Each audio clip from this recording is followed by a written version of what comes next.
파면되고 찬성 의견이 6명 미만으로 기각되거나 탄핵 소추가 형식적 요건을 갖추지 못했다, 이런 이유로 각하가 되면 윤 대통령은 곧바로 업무에 복귀하게 됩니다. 지금 관련 화면이 나오고 있는데요. 네. 이것과 비교해 보더라도 이번 윤석열 대통령의 선고는 한 달하고도, 종결로부터 한 달하고도 일주일 뒤에야 나오는 겁니다. 38일만. 생각을 말해달라라면서 반복해서 답변을 요구합니다. 네. 이렇게 해서 결국 이 통상의 국무회의와는 달랐다라는 답변을 재확인 받았습니다. 네. 유혁준 법무.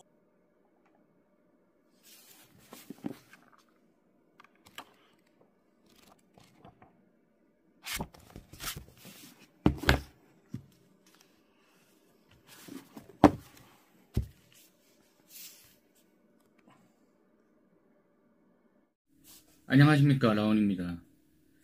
윤석열에 대한 탄핵이 얼마 남지 않았습니다. 오늘은 망처시한 윤석열이라는 최근의 책을 소개해드리고자 합니다. 저자는 책의 초입부터 노무현 대통령을 죽음까지 몰고 간 평검사들과의 토론회에서의 검사스럽다, 아니면 검세스럽다는 이야기의 뜻을 설명합니다. 국민들 앞에서 대통령조차 아무것도 아닌 존재로 만들어버리는 검찰이라는 조직의 파워와 자신들이 그 조직에 속해 있다는 것의 프라이드이자 건망짐으로 저자는 해석합니다. 문재인 대통령은 많은 반대와 비난에도 검찰개혁이라는 자신의 마지막 국정과제를 완성하기 위하여 지난 정권에서 연출되었다는 이야기가 있지만, 사람에게 충성하지 않는다는 윤석열 검찰이 만들어진 이후 최대의 파격적 인사로 최우선적으로 검찰 최고의 자리인 검찰총장에 임명합니다. 그때까지만 해도 윤석열은 민주당이 만들어낸 초유의 메가히트 상품이었죠.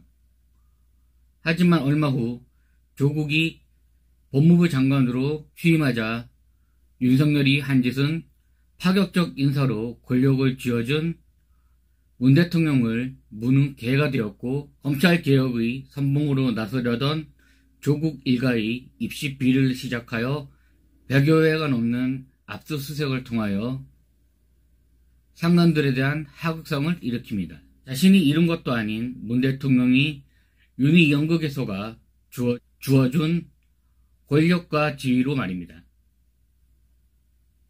조국은 검찰 출신도 아니고 자신보다 어렸기에 윤석열은 그의 법무부 장관 취임은 어떤 식으로든 반가운 소식은 아니었을 것입니다. 윤석열은 뼛속까지 검찰주의자입니다.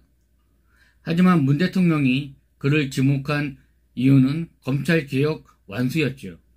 정반대의 임무를 주며 주어진 권력으로 그는 정권 찬탈에 해당할 만큼의 큰 사건을 일으켰고, 자신의 무능으로 2시간 천하의 계엄으로 지금은 감방에 있는 신세입니다.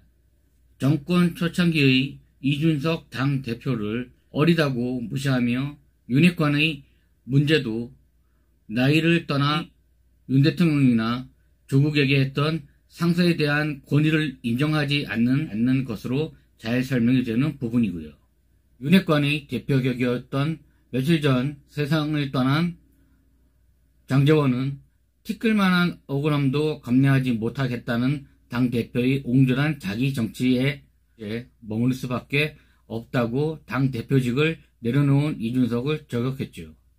문제는 이 당사자인 장제원은 그 당시 당에서나 당 밖에서나 아무런 직함도 없는 그냥 평범한 의원이었다는 것입니다.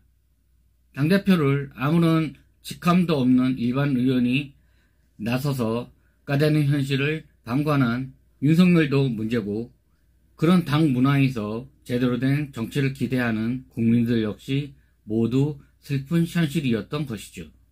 또 하나의 사건은 현직 검사는 탄핵이나 금고 이상의 형 중 하나가 아니고는 결코 파면될 수 없다는 법을 이용해 검찰총장은 법무부 장관의 부하가 아니라고 엄청난 계획된 말을 한 것이 문제였죠. 분명히 현행 법조문을 조금만 찾아보아도 검찰총장은 법무부 장관이 부하라는 사실은 여러 군데 나옵니다.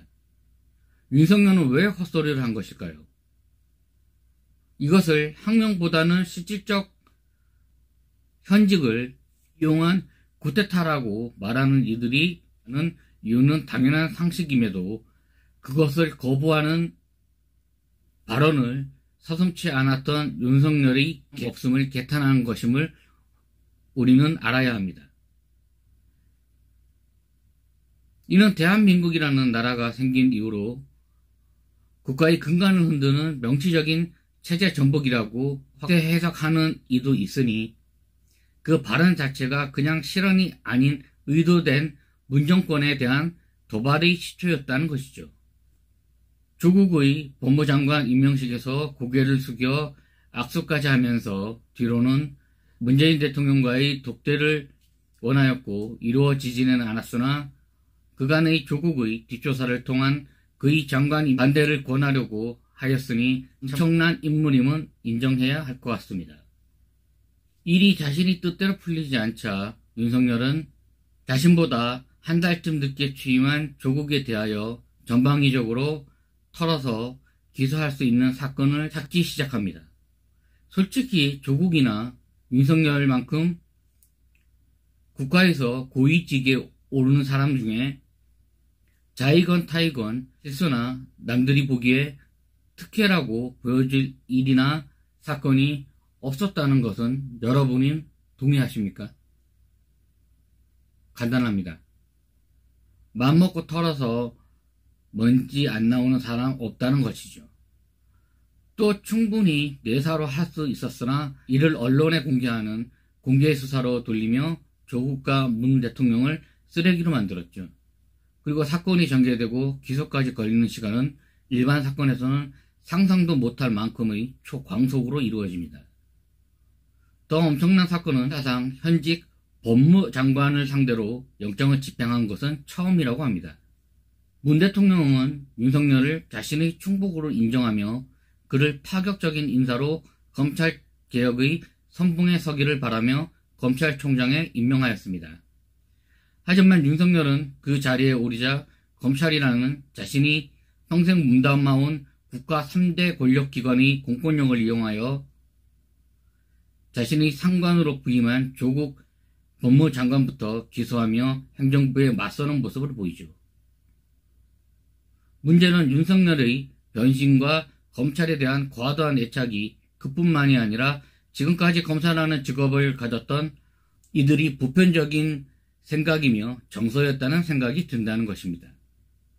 지금은 폐지되었지만 부모 잘 만나서 여유로운 집안에서 태어나 남들보다 좋은 교육 환경과 경제적 여유가 없어도 고시라는 시험만 통과하면 말 그대로 출세하는 시대가 있었죠.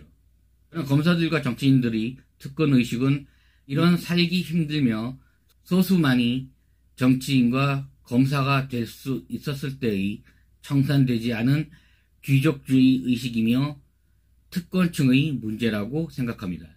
시간이 지날수록 경제적 격차는 심해지며 양극화 현상은 전 세계를 때리고 있습니다.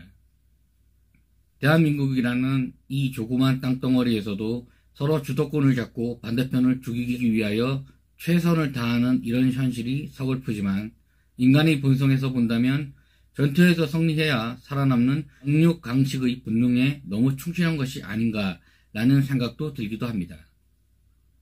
그러기에 이성이 존재하며 법과 윤리를 만들고 지키려고 노력하는 것이 당연시 되는 것이 아닐지요. 2부에서 뵙겠습니다. 라운이었습니다.